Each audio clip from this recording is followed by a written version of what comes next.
आज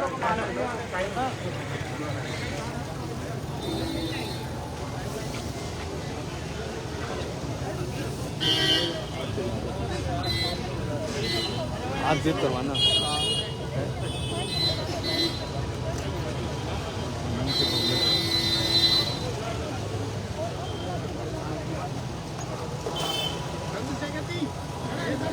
भाई। अरे आईडी हटा दिए भाई। भाई आइए अंदर, चंद्रशेखर भाई अंदर आइए, अंदर चंद्रशेखर भाई आइए आइए आइए।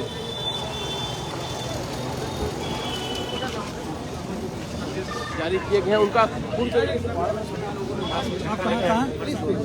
भाई कहाँ क्या? अरे सुनिए तो भाई साहब,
अरे भाई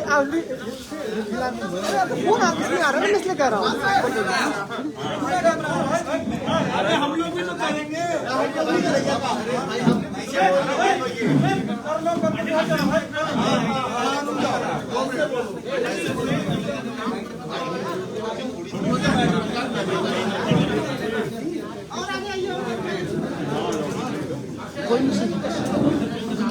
भाई यार आप भाई यार आईटी वाईटी लगाया हुआ है यार, भाई हमारी मजबूरी है नहीं है। भाई तो कहाँ से करेगा? जो अभी ये कैमरा स्टील वाले हटेंगे वहाँ बैठ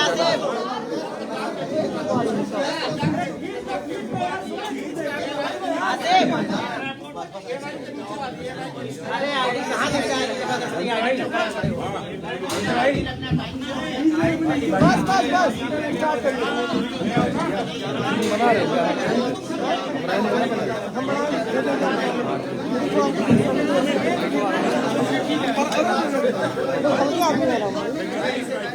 बना रहे तो हम बना रहे हैं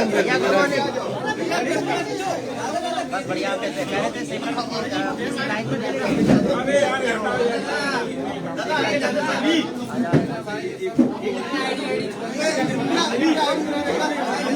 हाँ ठीक है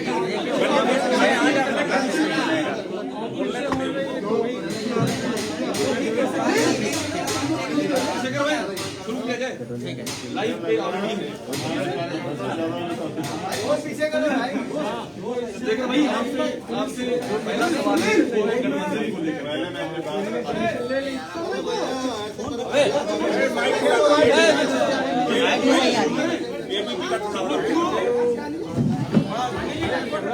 क्या बात है, क्या कर रहे हैं भैया? क्या कर रहे हैं भाई? क्या कर रहे हैं यार? वहाँ नहीं आएगी।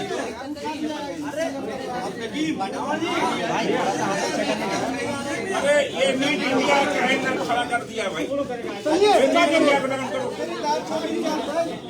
बस बस कर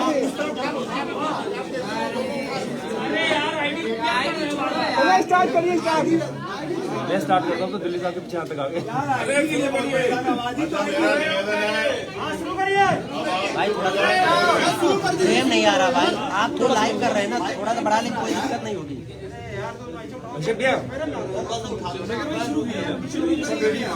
रोल रोल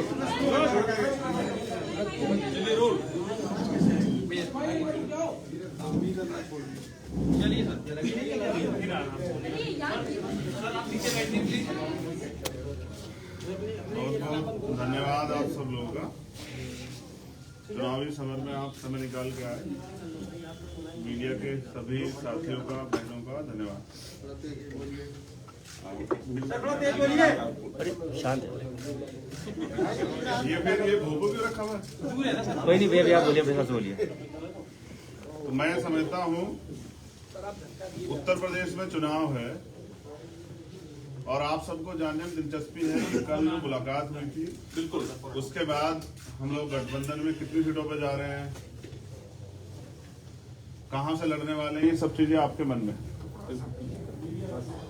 मैं भी 2 दिन से मीडिया के लोगों से बात नहीं कर रहा था क्योंकि मैं भी अपनी चीजों को फाइनलाइज कर रहा था, क्योंकि आदमी जो जितना आदमी बड़ी बड़ी बातें करता है या कुछ भी कहता है, उन बातों पे उसका टिका रहना बहुत जरूरी होता है। तो मैं उतना ही बोलता हूँ जितना मेरे अंदर हिम्मत होती है, उससे फालतू नहीं बोलता हूँ। मैं समझता हूँ कि 6 महीने पहले से हमने भी ये प्रयास किया था कि बहुजन समाज 85% बहुजन समाज इकट्ठा हो, जिसके लिए हमने अखिलेश जी पे भरोसा किया कि वो इस आंदोलन को आगे बढ़ाएंगे। और 6 महीने से लगातार हमारी मुलाकातें भी हुई, सकारात्मक बातें। हमारे जो मुद्दे थे, क्योंकि आप जिसके साथ गठबंधन में जा रहे हैं, क्योंकि सरकार बनने के बाद वो तानाशाही हो जाता है, और पिछला कुछ इस तरह का कार्यकाल भी एक लंबा समय का रहा है। तो जो मुद्दे थे, जैसे प्रमोशन रिजर्वेशन का मामला, सामाजिक न्याय का मामला, बैकलॉग का मामला, सब पे बात हुई। मुस्लिम साथियों को भी उन्होंने 18-19% आरक्षण देने की बात की थी। सब चीजें बात होने के बावजूद मैं समझता हूं कि सब चीजें, क्योंकि घोषणा करना और उन पे खड़े रहना, मुझे जवाब देना है समाज को। 2 अप्रैल के मुकदमे सरकार ने लगाए, इस सरकार को रोकने का हमने तमाम तरह से प्रयास किया, और इसलिए से 2 दिन से मैं यहाँ हूं। 1 महीना 10 दिन से हमारी बातचीत चली और अंत तक पहुंची, क्योंकि पिछले 9 साल से लगातार हम बहुजन समाज के लोगों को इकट्ठा करने का काम कर रहे हैं। बड़ी मुश्किल से हम अपने लोगों के अंदर रीढ़ की हड्डी पैदा कर पाए। उनका विश्वास टूट गया था कि भाई वो आगे नहीं बढ़ पाएंगे, क्योंकि जब हमारे आंदोलन की विचारधारा बदली, जो पिछला आंदोलन था, तो तकलीफ हुई। अच्छा, इस विषय में ये भी याद दिला दूं कि आज बहन जी का जन्मदिन है, तो माननीय बहन जी को भी जो है जन्मदिन की हार्दिक बधाई। वो दीर्घायु हो, स्वस्थ रहें, और उनके लंबी उम्र की मैं कामना करता हूं तथागत खुद से। भरपूर प्रयास किए गए, क्योंकि हमारे लोगों का एक भरोसा है। पिछली बार जो अखिलेश जी की सरकार में हुआ, उनको ये डर है कि अगर हमारा लीडर वहां नहीं होगा तो कल जो सरकार बन जाएगी हमारे लोगों के वोट से, तो मुझे नहीं लगता कि उनपे सारे मुद्दों पे बात हो पाए, क्योंकि जो उनकी पार्टी से शेड्यूल कास्ट के लीडर जीत के जाएंगे या नहीं भी जाएंगे, वो बेचारे अपने राष्ट्रीय अध्यक्ष के प्रति खिलाफ नहीं हो सकते। पूरी जिम्मेदारी से 2 दिन यहाँ रहने के बाद, सारी पार्टी कार्यकर्ता बात करने के बाद, सारी चीजों को छोड़ के हमने तय किया कि बीजेपी को रोकना है, किसी भी कीमत पर रोकना है। हम लोग बीजेपी को सत्ता में नहीं आने देंगे, क्योंकि मैं निर्दोष होते 16 महीने जेल में रहा, 100 से ज्यादा मुकदमे। आज भी आप देख लो कि प्रेस को नहीं करने दे रहे हैं। मुख्यमंत्री खुद प्रेस करते हैं, प्रधानमंत्री मास्क उतार के घूमते हैं सारे में। तो बीजेपी ने जो 69,000 शिक्षक भर्ती घोटाले के, इन सबको रोकने के लिए हमने एक कदम बढ़ाया।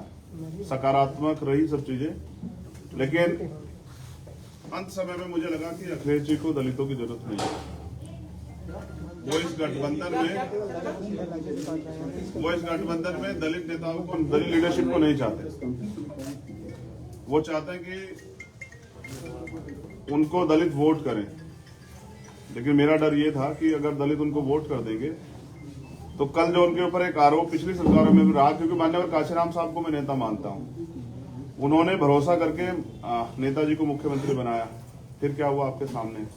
इसी डर को समाज के अंदर डर था। सारे बुद्धिजीवियों ने, हमने खुद में भी चर्चा की, सब लोगों ने कहा कि आप खुल के बात कीजिए कि कल ऐसा तो नहीं कि सरकार जाने के बाद, सरकार बनने के बाद जो है हम अपने विषय पे बात ही ना कर पाए, दलितों के साथ फिर वो शोषण हो, घर जलाए जाएं, उनकी जमीन कब जाए, उनको पीटा जाए, उनको सता जाए, महिलाओं के रेप हो, हाथरस जैसे कांड हो।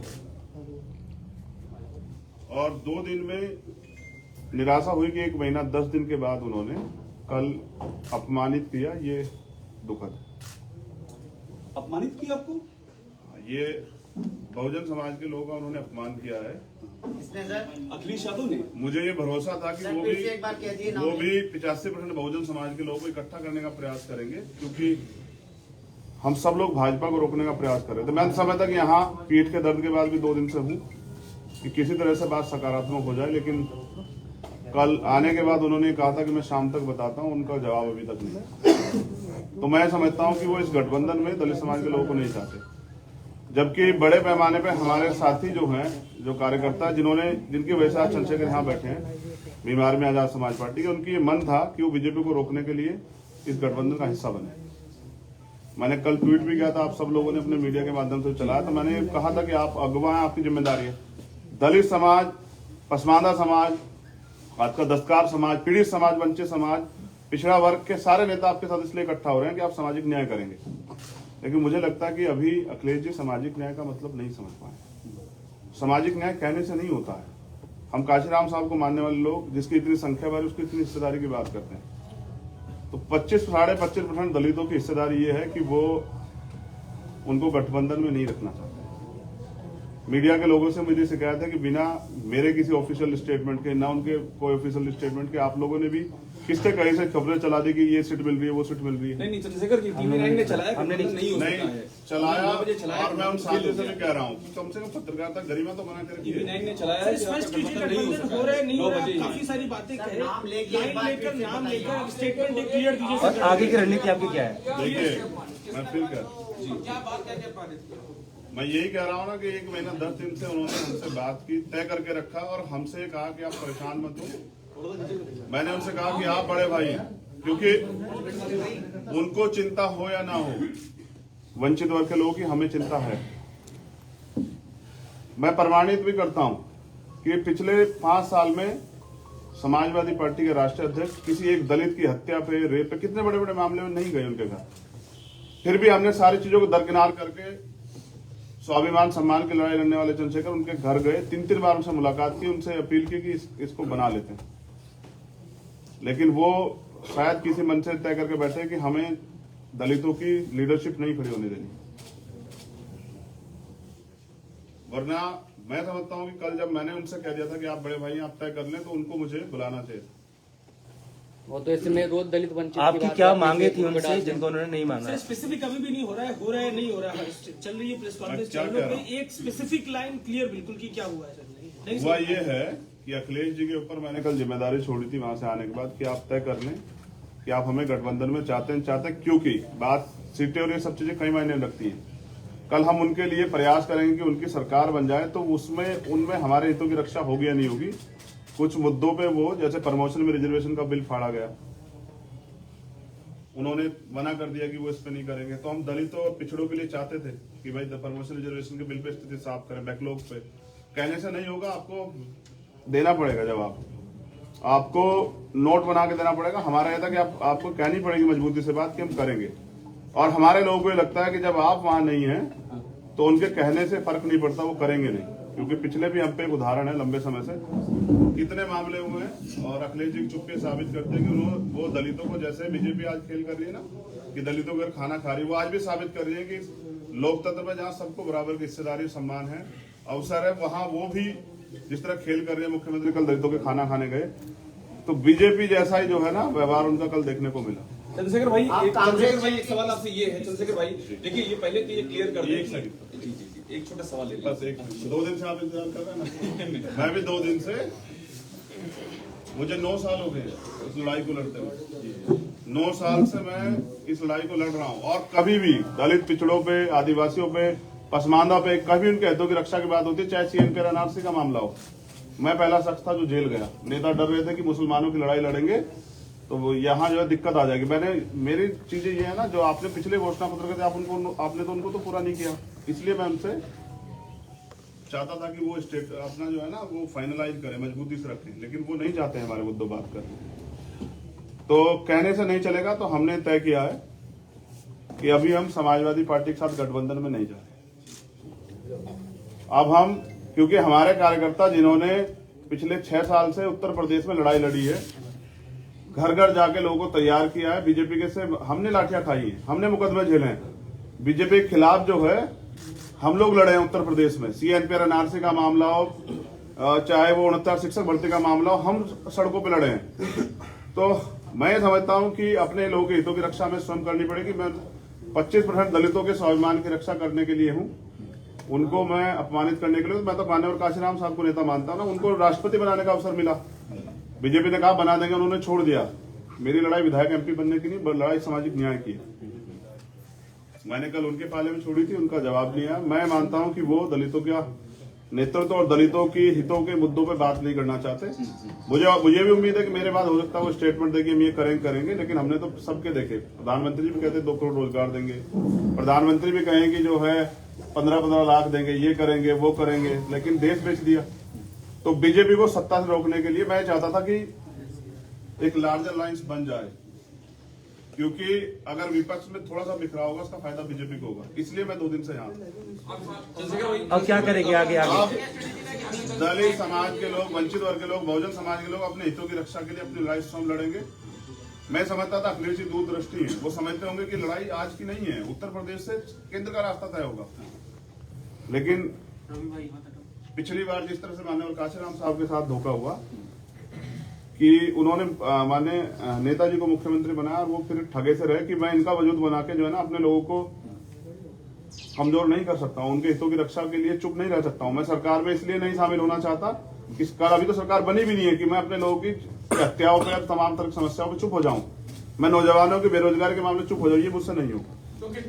अकेले लड़ेंगे क्या? सवाल आपसे ये है, अपने दम पे लड़ेंगे और प्रयास करेंगे जो अभी बिखरा विपक्ष है उसको एकजुट करें। अगर वो नहीं होगा तो अपने दम पे लड़ेंगे। चंद्रशेखर भाई एक सवाल आपसे ये है मेरा, कांग्रेस मायावती मैं फिर कह दूं आपसे, मैंने माननीय बहन जी सबसे पहले प्रयास किया, वो हमारी नेता बड़ी है कि उनके साथ एक गठबंधन, मैंने खूब प्रयास किया। मैं स्वाभिमान सम्मान की लड़ाई लड़ता हूँ, उसके लिए मैं तमाम मुकदमे, जेल, सब चीजें देखी, तिहाड़ भी 2-2 बार गया, लेकिन मैंने हमेशा प्रयास किया कि एकजुटता बनी रहे। मैंने बहन जी से प्रयास किया, उन्होंने कोई इस पे सहमति नहीं की। मैंने भैया से प्रयास किया, मैंने उनको बड़ा भाई माना, क्योंकि मुझे पता कि शायद उनको कुछ ना हो, लेकिन अगर सरकार बीजेपी की आ जाती तो अगले 5 साल में जो दलितों को, मुसलमानों को, पिछड़ों को, आदिवासियों को और सब समाज को जो झेलना पड़ा और जो पिछले 5 साल में झेलना पड़ा, कहीं मैं उसका हिस्सेदार ना बन जाऊं। चंद्रशेखर भाई पर सवाल ये है कि आखिर वजह क्या रही? क्योंकि देखिए हम ये खबर लगातार चला रहे, गठबंधन नहीं हो सका, टीवी ने आपको अगले 12:30 बजे मिलेंगे। लेकिन ये बताइए कि आप उनसे पूछिए कि कद बड़ा हो रहा है, इसलिए आपका कद बड़ा हो जाएगा, इसलिए नहीं गठबंधन किया क्या? मेरा कद, मैं समझिए ना, मैं व्यक्तिगत तो लड़ाई लड़ ही रहा हूँ, मेरे कद की क्या है? अच्छा, क्या मैं, आप तो पूरे देश प्रदेश का मेरा काम जानते हैं, 23 प्रदेशों में हमारा संगठन है, मैं तो बिहार तक चुनाव लड़के आपने दम पे, तो मैं क्या उत्तर प्रदेश में नहीं लड़ सकता हूँ? लेकिन मेरा प्रयास ये था, क्योंकि मैं नहीं चाहता कल किसी दलित का, की बच्ची का, किसी मुस्लिम समाज की बच्ची का, किसी अन्य धार्मिक अल्पसंख्यक समाज समझ, किसी स्वर्ण समाज की बच्ची का भी रेप, हत्या हो। हमने देखा ना उन्नाव क्या हुआ, हमने देखा ना हाथरस क्या हुआ। इस बीजेपी को रोकने के लिए मैंने अपना स्वाभिमान दांव पे लगा दिया, जबकि मेरे वर्कर नहीं चाहते थे, वो चाहते थे कि हम अपने हितों की लड़ाई स्वयं लड़े। रावण साहब, मेरा एक सवाल आपसे ये है कि आप दूसरे असदुद्दीन ओवैसी हो गए हैं, क्योंकि ओवैसी के साथ भी कोई गठबंधन नहीं कर रहा है, आपको भी कोई अपने प्लेटफॉर्म पे नहीं लाना चाह रहा है? देखिए मैं क्या कह रहा हूँ, जब कोई अपने हितों के लिए लड़ता है ना तो वो उसको फिर कुछ ना कुछ तो सहना पड़ता। देखिए मैं सत्ता की, मेरी लड़ाई सत्ता कभी थी नहीं, ओवैसी के साथ सत्ता का सहारा लेके व्यवस्था परिवर्तन की लड़ाई थी। सत्ता को मैंने, जब सत्ता की बात चल रही थी ना, लोग चुनाव तैयारी कर रहे थे, तो मैं आंदोलन लड़ रहा था 2 तारीख को, 2 जनवरी को भोपाल में, जो पिछड़े वर्ग के हितों की रक्षा के लिए उनका आरक्षण जहाँ खत्म किया गया था, सरकार के खिलाफ लड़ रहा था। अभी आपने सर एक महत्वपूर्ण बात कही, विपक्ष को एकजुट करेंगे, तो वो कौन लोग होंगे जिनको आप एकजुट करेंगे? मेरा प्रयास रहेगा, मैं सभी लोगों नाम लेके बताइए सर, नाम लेके। क्या कह रहा हूँ, अब आप अगर आप ये भी सोचते हैं ना कि मुझसे तो नाम लेने की उम्मीद करते हैं, आप जाके उनसे पूछेगा कि आपने ऐसा क्यों किया। जब आप पूछेंगे तो मैं पर्सनली आपको नाम लेके बताऊंगा। मेरा काम है कि जो बटा हुआ विपक्ष है वो एकजुट, और मैं इसके लिए 2 दिन और प्रयास करूंगा पूरी जिम्मेदारी से। नहीं होगा तो भीम आर्मी के लोग, आजाद समाज पार्टी लोग अपने दम पे चुनाव लड़ेंगे। और गलत ये है ना कि मैं आपको अगर बुला के 10 बजे कि पीसी 10 बजे है और आपको 12 बजे तक इंतजार कराऊं तो आपका काम बाधित होगा। मुझे ऐसा लगता है मेरे साथ यही हुआ कि पिछले 2 महीने से हमसे कहा गया कि आप जो है ना हमारे साथ मिलकर वो करेंगे। हमारा प्रयास था, हमारा समाज चाहता था कि बीजेपी से किस तरह से छुटकारा मिले और हम लड़े 5 साल। किसी का मामला हो, उन्नाव का हो, हाथरस का हो, जौनपुर का हो, 4 दलितों की हत्या की जाती, कभी कोई व्यक्ति नहीं जाता है। प्रयागराज में 4 दलितों के सामने उसकी माँ और उस बच्ची के साथ हत्या होती है। आपने कुछ सीटों की मांग की थी क्या अखिलेश जी से? बात हिस्सेदारी की है, जिसकी इतनी संख्या बारी उसकी इतनी हिस्सेदारी। आपको 3 सीटें चंद्रशेखर भाई आपको 3 सीटें दे रहे थे, हमारी जानकारी है, और उसमें 2 सीटें कह रहे थे आप उनके सिंबल पे लड़िए। तो मैं क्या कह रहा हूँ, ये आप उनसे पूछेगा कि दे रहे थे या नहीं दे रहे थे। आजाद भाई TV9 का आखिरी सवाल, आजाद भाई TV9 का आखिरी सवाल ये है कि आप किसको अप्रोच करेंगे, प्रियंका जी को, बहन जी को, या फिर अगर बात नहीं बनती तो अकेले कितनी सीटों पर लड़ेंगे? मैंने कहा कि मैंने हमेशा प्रयास किया, लेकिन लड़ाई जो है ना यहाँ इस प्रदेश में महिला सुरक्षा की है। ये लड़ाई इस प्रदेश में हक अधिकार की है, लड़ाई इस देश में बुनियादी है, मुद्दों की राजनीति है। मैं धर्म और उसकी राजनीति में नहीं जाता हूँ कभी। लड़ाई मुद्दों की राजनीति और मुद्दों पे बात नहीं होती। तो प्रियंका जी के साथ जाएंगे। महत्वाकांक्षाएं बहुत बड़ी हो गई है, ऐसी चर्चा पॉलिटिकल करते हुए तमाम जिस तरह से आपने स्टैंड रखा है, सपा के लीडरों का भी स्टैंड है, क्या कब ये राजनीति पर उपजे जो बात की जा रही है कोई अधिक मुद्दा मुझे बस इतना बताइए कि विधायक बनने के लिए किस उम्र की जरूरत होती है, उसकी सीमा क्या है बताइए। मैं किसी में हूँ, आप बताइए ना, पत्रकार है ना, आप बताइए क्या सीमा होती है विधायक का चुनाव लड़ने के लिए। मैं एक बड़े समाज को बिलोंग करता हूँ और मेरे हमको चिंता है। अगर आप ये कहना चाहते हैं कि दलित समाज के लोग अपना प्रतिनिधित्व मांग रहे हैं तो गलत कर रहे हैं, तो ये आपकी गलतफहमी है। इंडिविजुअल राजनीतिक मैं खेद क्या कर रहा हूँ, इंडिविजुअल राजनीतिक महत्वाकांक्षा, मैं तो जिसको नेता मानता हूँ उन्होंने राष्ट्रपति का पद छोड़ दिया। मैंने उनको बड़ा भाई कहा और मैं इस रिश्ते को निभाऊंगा, लेकिन लड़ाई प्रतिनिधित्व की है, हिस्सेदारी की है। आपके ऐलान समाज के लोग किससे भीख नहीं मांग रहे हैं सर। आपके ऐलान के बाद अगर अखिलेश जी का फोन आता है तब आप क्या करेंगे? अभी आपने कहा अखिलेश जी ने फोन नहीं किया, अगर आपके ऐलान के बाद अखिलेश जी का फोन आता है तब आप क्या कहा? फोन नहीं किया ना, जिनको जिम्मेदारी लगाई थी उनके साथ बात नहीं की है। दरवाजे बंद हो चुके हैं क्या आपकी तरफ से समाजवादी के लिए? राजनीति में कभी दरवाजे बंद नहीं होते हैं। जो लोग एक दूसरे के खिलाफ मुकदमा कराते हैं वो भी साथ लड़ जाते हैं। मेरा प्रयास ये है कि एक मजबूत आप विपक्ष बनता जो बीजेपी को रोकता, जिसमें सबकी भागीदारी होती है। आप बताओ उनके पास अभी कोई दलित समाज के कोई पार्टी लीडरशिप है क्या? मेरे आज के बाद शायद वो किसी को इकट्ठा करने लग आप जाए। दलित समाज मुस्लिम समाज की बात करते हैं, क्या ओवैसी के साथ आएंगे आप चुनाव लड़ने? अकेले हैं, 1 और 1 11 होते हैं, वैसी के साथ जाएंगे। जो कुछ होगा, आज 2 दिन का समय आपसे लिया है, उसके बाद अपनी बात आपसे रखेंगे, लेकिन कभी भी दलित समाज के सम्मान से खिलवाड़ नहीं होने दूंगा, ना उनके सम्मान से जो है ना खिलवाड़ करने दूंगा। मैंने विश्वास किया कि हम इस बीजेपी को रोकने के लिए सक्षम हैं और हम जो बिखरा हुआ है उसको इकट्ठा करेंगे, एक मजबूत लड़ाई लड़ेंगे उत्तर प्रदेश में। धन्यवाद।